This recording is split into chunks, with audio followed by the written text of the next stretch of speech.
Hey everybody, it's Sam here from Sugar Spun Run, and today I'm showing you how to make brookies. Brookies are a fun, kind of unique dessert that are so named because they're half brownie and half cookie. Now I've seen this recipe done a few different ways. Sometimes they're made in a cookie shape, but they're half brownie and half cookie. Today we are making them in a brownie pan, so they're going to be a bar brookie. Now this recipe is super simple, so let's get started. The first thing you'll need to do is preheat your oven to 350 degrees Fahrenheit. Now we're going to start by making the cookie portion of our brookies, and for that you are going to need 3/4 cup of unsalted butter, and you want to go ahead and melt this.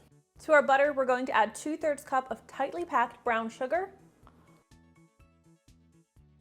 and 1/4 cup of white sugar, and we'll stir everything together. Now we'll add our eggs, and you will need 1 large egg plus 1 large egg yolk. These should be at room temperature so they don't shock that butter that we already melted. I'm also going to add a teaspoon of vanilla extract and stir everything together. Now set your wet ingredients aside, and you're going to need a separate bowl for your dry ingredients. We'll need 2 cups of all-purpose flour. And to this we'll add 1 teaspoon of cornstarch. This is going to help make these brookies nice and soft and chewy.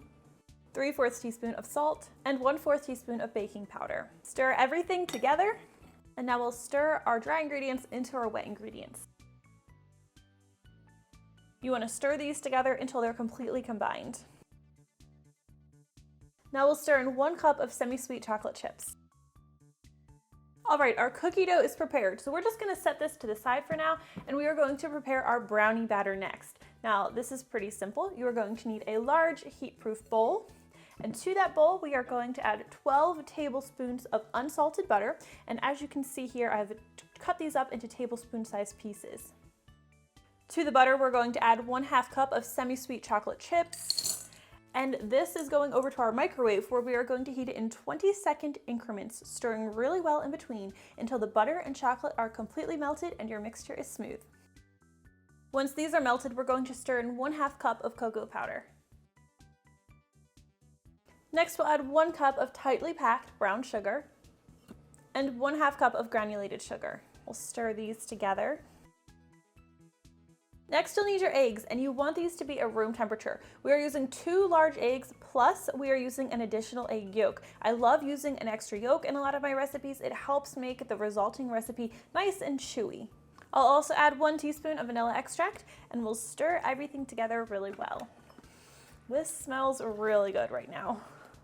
Now we'll add 1/2 teaspoon of salt and 1 cup of all-purpose flour, and we'll stir that in until it's completely combined with the chocolate mixture.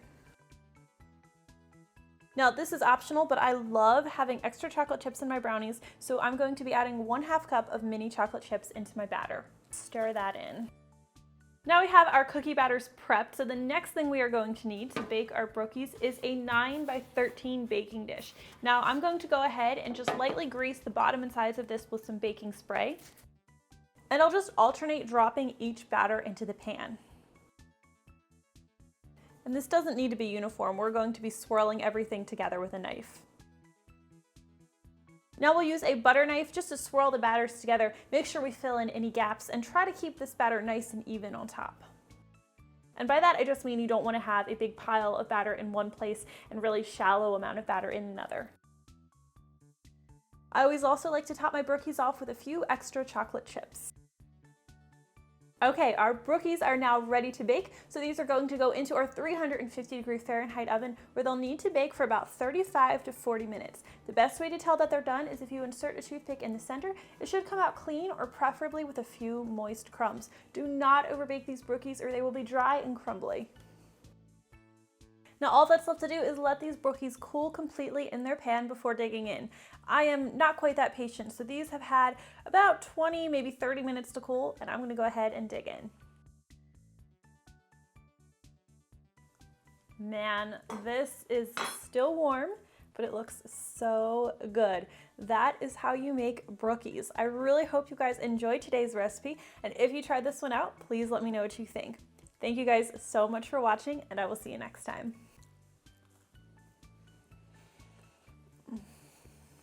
Hey, Hey, if you guys enjoyed today's Brookie video, I would really appreciate it if you would give me a thumbs up. Make sure to subscribe and hit that notification bell.